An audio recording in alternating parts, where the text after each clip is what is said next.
Well, we're carrying on in the story of Samuel, really key kind of journey in the history of God's people, but we've given it a title which sounds as though it's kind of really connected with, 21st century identity. Who do you think you are?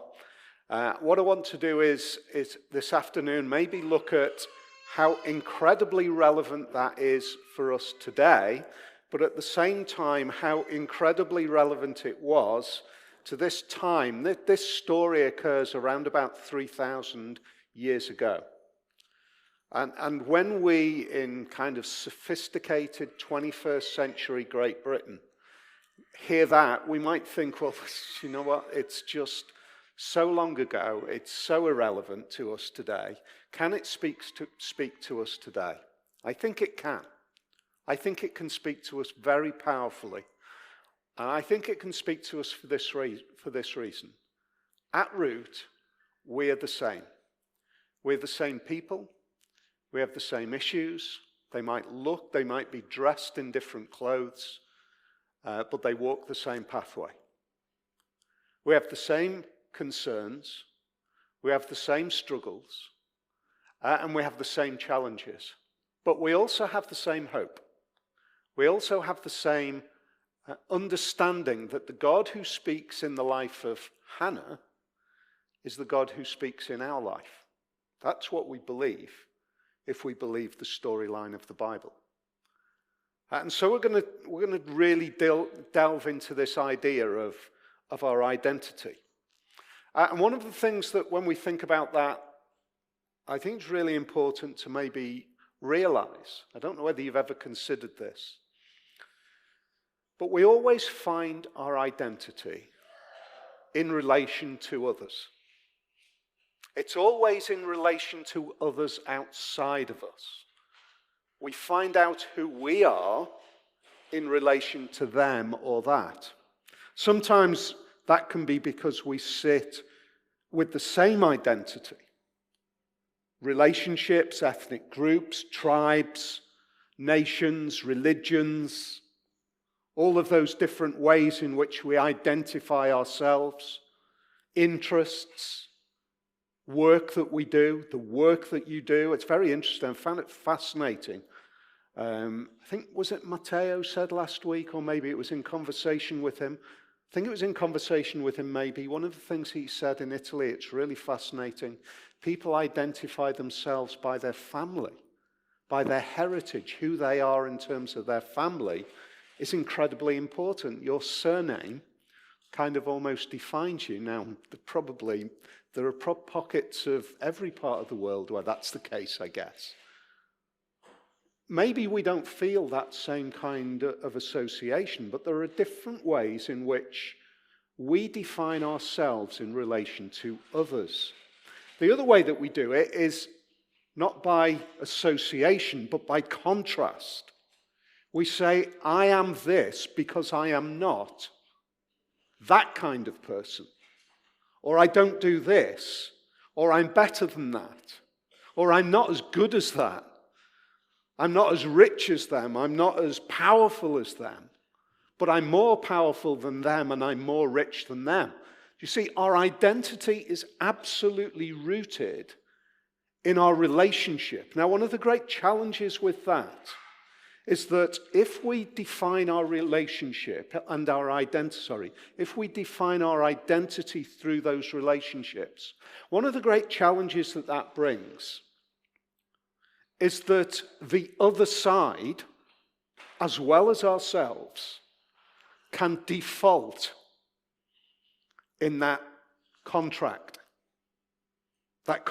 of relationship. The other side can default. They can break the contract of identity. Who I am is defined by you, but if you break that relationship with me, who am I then? Who am I if this happens or that happens? If my children don't turn out to be who I want them to be, or my parents turn out to be very different than I assumed them to be, or my friends or my relationships or my partner or whatever it is, Our identity can very easily be crushed, the tribe that we associate with.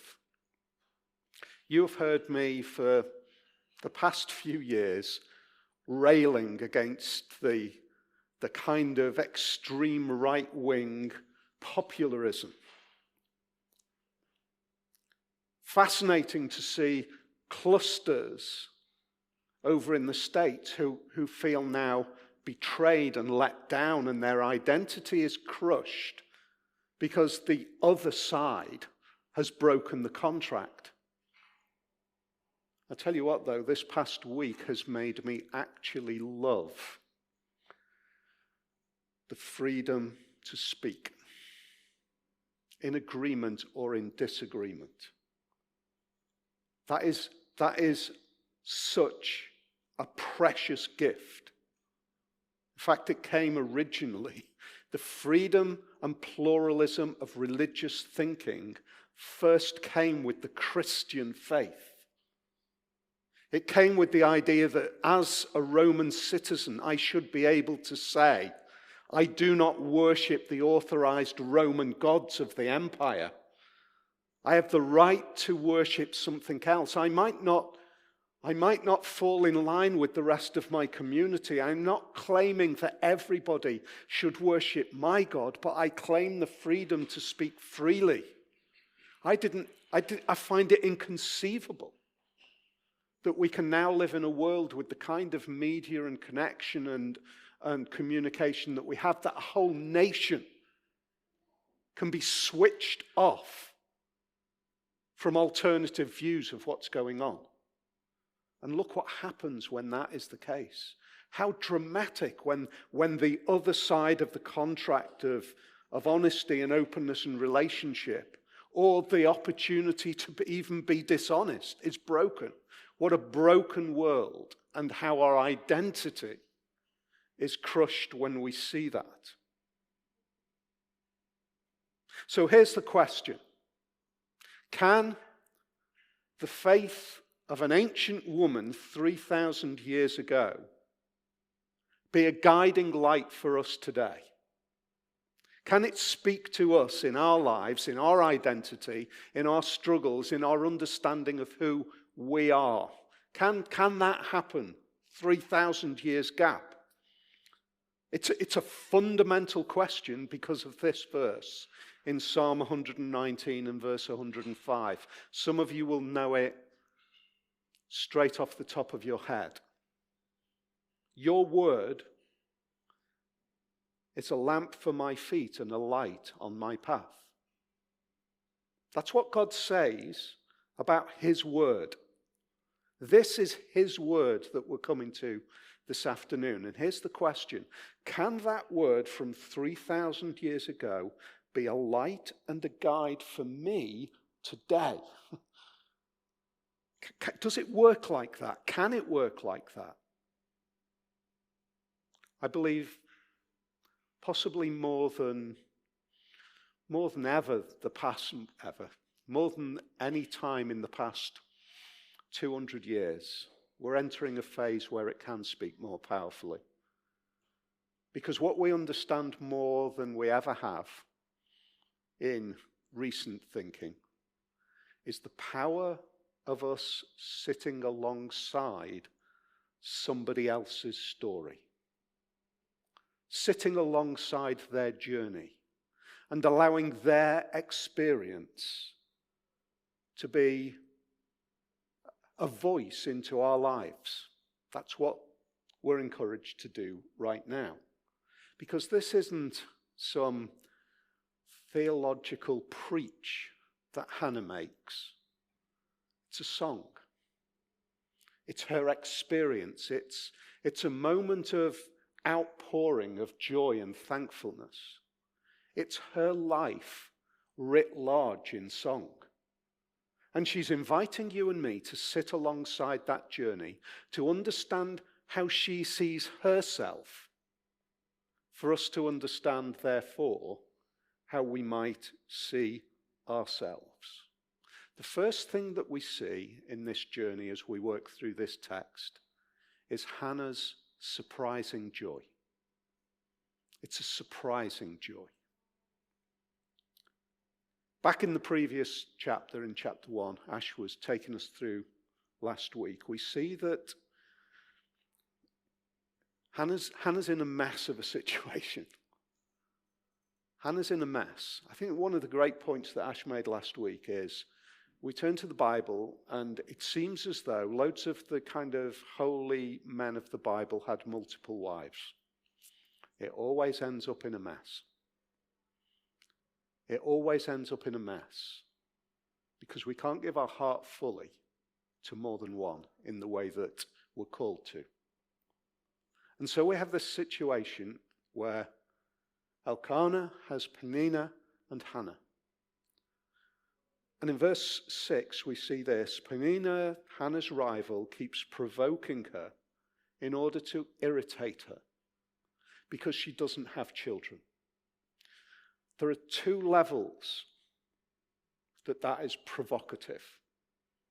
The first level is this, that the sheer idea that your future security is rooted in offspring and they are a blessing of God. That's one mindset, one way in which people think. When you do not have social security, the idea of children who can take care for you it's not a cutesy, nice blessing of family kind of thing. You are blessed because you are likely to survive, because your children will care for you in your old age. They are your security. They are literally your social security. They are your future. And the idea in the mind of the ancient was that if you are not blessed in that way, then there is a crisis of your relationship with God. But there is another level, written deep into the hearts of every Hebrew woman, was the idea that she might be the bearer of the future hope. That's what's written in as well, is that you might be the one who brings the hope to the nation. You might be the one who brings that seed of hope that brings us future glory and security and safety. And so Hannah is oppressed by her rival. But she bursts out in verse 1 of chapter 2, if we can get that on the screen. Then Hannah prayed and said, it's called a prayer, but I think in a real way it's a song. I think in the Hebrew, if you read it in the Hebrew, without a doubt, it's written in a lyrical form. She says this: my heart rejoices in the Lord. In the Lord my horn is lifted high, or my strength is lifted high. My mouth boasts over my enemies, for I delight in your deliverance. Look at the contrast that Hannah has between chapter 1 and chapter 2. In tears, broken, oppressed by Peninnah. In chapter 1, in chapter 2, she erupts with joy and she basically says this: I am boasting over the words that you declared to me. The words that I am declaring now are greater than the words that you were declaring to me. That's the concept, this idea of the boast. I have found a greater strength. I have found a louder voice. I've found my voice in the face of what you threw at me. What hope that she's filled with, what hope and joy that she's filled with. Her previous identity, what she lived in, who she identified herself as, was an oppressed woman. And now she finds herself released from that oppression. It's as though the chains have been broken of the oppression. The words that stung and broke her can't even now reach her. In fact, they can't even now be spoken. It's an amazing turnaround. We see that she now boasts over her antagonists. But the second thing that we see, which is surprising, is that it is neither Hannah herself or Samuel that is her joy. Think about that, because that is really powerful in the contrast between the way we see our human identity and the way Hannah sees her identity. She, in the words that she uses, she doesn't look over the crib and say, "You are my joy. You are my hope." She doesn't look into the eyes of this little baby that looks up at her, and she doesn't find herself fawning and secured in this little baby.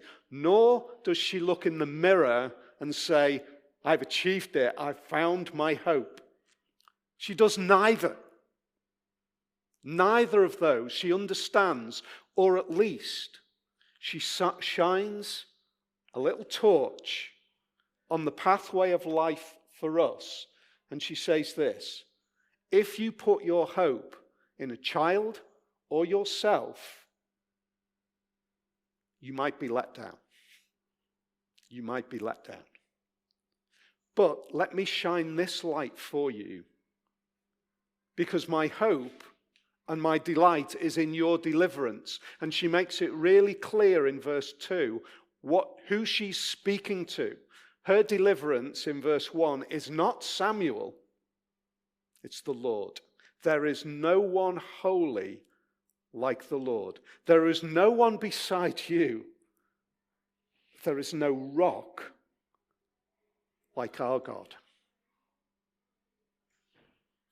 In the middle of her adversity, do you see the journey that is unfolding in the mindset of Hannah?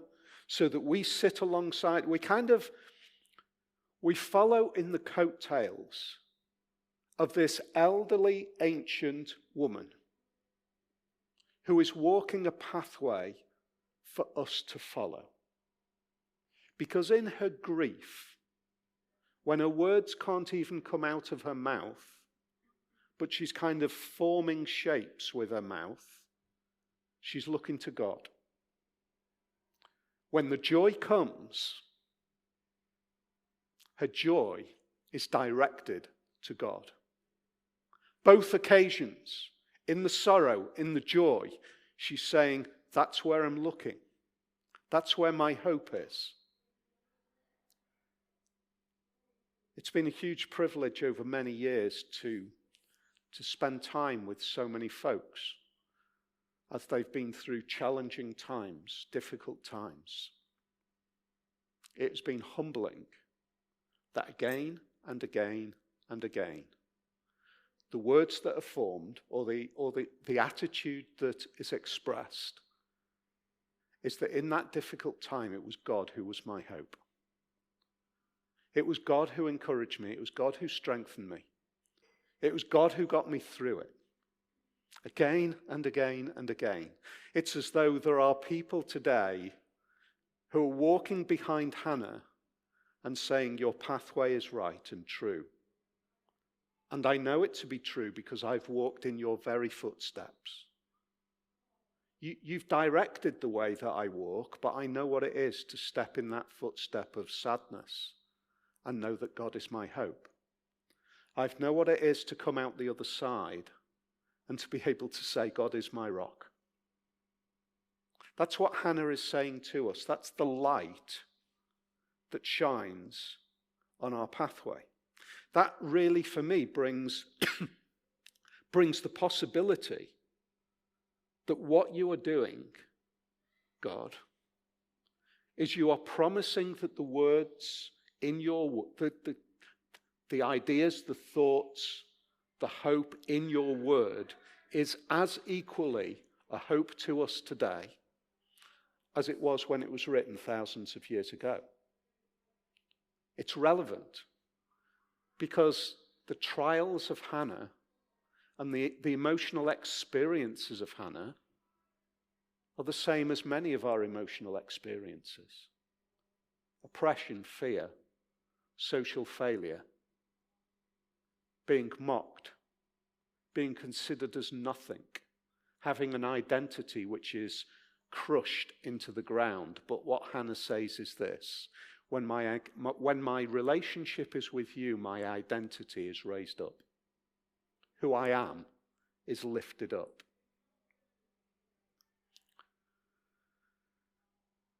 The answer to Peninnah, I think verse 3 is almost like Hannah singing out as Peninnah walks out of the room. Do not keep talking so proudly, or let your mouth speak such arrogance. For the Lord is a God who knows, and by him deeds are weighed. If you could write one text over what's going on in the world today, I think it could be that text, couldn't it? We don't know how it's going to end. We don't know what the next months or years might bring. But we can say this: do not keep talking so proudly. Do not let your mouth speak such arrogance. For the Lord, our God, is a God who knows. And by him deeds are weighed. That is a great confidence. If you are looking at what is going on in what is now across many nations being described as war crimes, let me say this: God sees. God remembers. Those deeds are weighed by the creator of the universe. Those proud acts will not be forgotten. How can we say this? We can say this because as Hannah unfolds this praise, she starts to bring out the second point.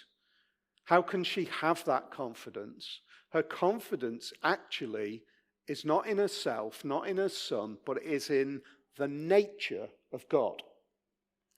She's saying, I'm confident because of who you are. Her security comes from the confidence that she has in the God who she has faith in. So who have you got faith in? Look around the world today. Who have you got faith in? Who do you really trust? What makes up the values of somebody who you trust? The character, who they are. That's what we say, and yet all of that is always fragile. And what Hannah says is, in this song, is, I have faith in the nature and the character of God. The first is this: you triumph, so I'm strengthened. Verse 4, the bows of the warriors are broken, but those who stumbled are armed with strength. Wow. The bows of the warriors are broken. God hates human conflict. God hates human conflict. We are not made for conflict. We are made for relationship. Does that mean that the fact that we can rise up, is God in some sort of tentative win, cosmic battle? Which is often the way the idea of God is portrayed. When I was young, one of the I'm going to age myself here now. One of the artists that I really liked was Chris de Burgh, before he started all that woman in red, lady in red rubbish. Some of his older stuff. And he sings a song about God and the devil playing poker. There's a train that runs between Guadalquivir and Old Seville. That's about the only line I can remember. But it portrays the idea that God and the devil are playing this game of cards. Who's going to win? Is God going to win? Is the devil going to win? It's tentative. That's the way it's portrayed. Hannah knows that is not the case. She knows that is not the way it is. God will win. you will break the bows of the warrior. Those who stumbled, those who are fighting their way through, terrified by what is going on behind them, but looking to you, those who are stumbling but looking up, they're the ones that are going to be strengthened, not the ones who look strong now. You triumph, so I'm strengthened. You fill, so I'm satisfied. What she sings next: those who are full hire themselves out for food, but those who are hungry no more. She who was barren has borne 7 children, but she who has had many sons pines away. Hannah's creating this contrast of the attitudes of our minds. She's saying that they're those who are full, that they've eaten well, but they hire themselves out for more food. Why? Because what they've eaten doesn't satisfy them. And so they need to hire themselves out for more and for more and for more, because what they're getting isn't satisfying. But what she says is, but those who you feed, satisfied. Now let me just stand 3,000 years ago and throw a huge line forward, 1,000 years. And Jesus says this: I am the bread of life. Whoever comes to me will never go hungry, and whoever believes in me will never be thirsty. Hannah's saying exactly the same, and Jesus comes and he says, you were right, Hannah, and I'm the way in which that is fulfilled. I'm the satisfaction. I'm the one who solves thirst, solves hunger. Because the hunger and thirst that you're talking about is that deep, deep hunger and thirst. The kind of hunger and thirst that's written deep inside of you.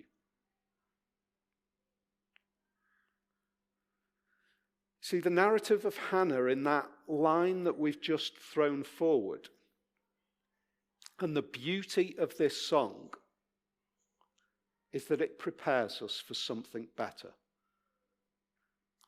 Hannah's song is the beginnings, the flavor, the essence, the hors d'oeuvre, the prototype, the taste, whatever we want to describe it.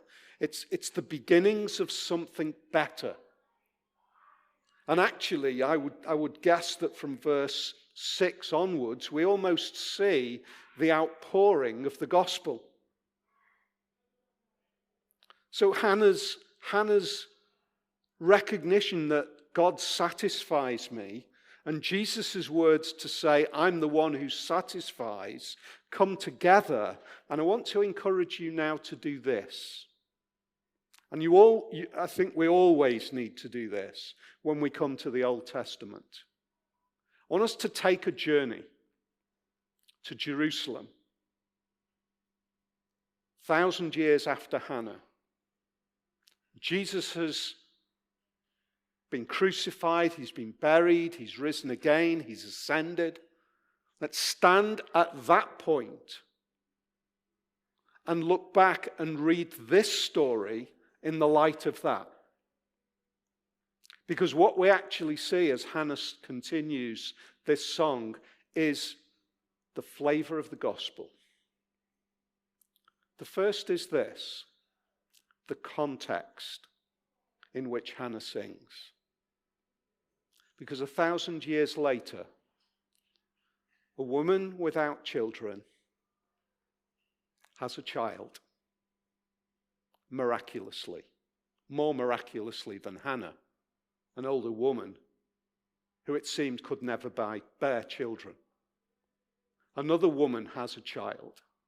Her name's Mary.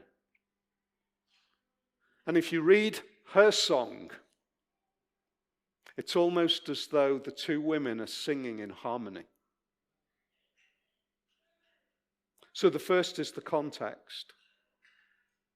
The second is this supreme authority, is that Hannah finds her identity and hope is finally made clear to us in Jesus. Look at what she says in verse 6 to 8. If we stand at the cross after Jesus has risen and ascended, and we read these words, the Lord brings death and makes alive. He brings down to the grave and raises up. How amazing is that? Let's stand at the cross and read those words. What is the nature of God? He brings death and makes alive. He brings down to the grave and raises up. And then we look at Jesus and we kind of cheer. We say, yes, Hannah, you were right. You sang words of hope in God, and we don't really fully understand it. We don't really fully see what you were singing until we see Jesus. Because he is the one who's brought down to the grave and then is raised up. The Lord sends poverty and wealth. He humbles and he exalts. He raises the poor from the dust and lifts the needy from the ash heap. He seats them with princes and has them inherit a throne of honor. For the foundations of the earth are the Lord's. On them he has set the world.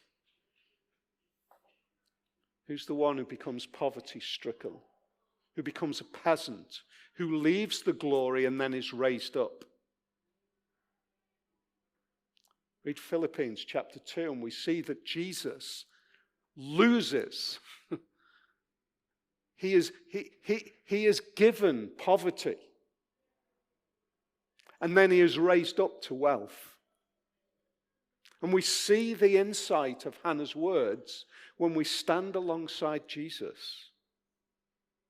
And we see that the protection that Hannah has in her faith is written into the security that the New Testament promises us. Look at verse 9. He will guard the feet of his faithful servants, but the wicked will be silenced in the place of darkness.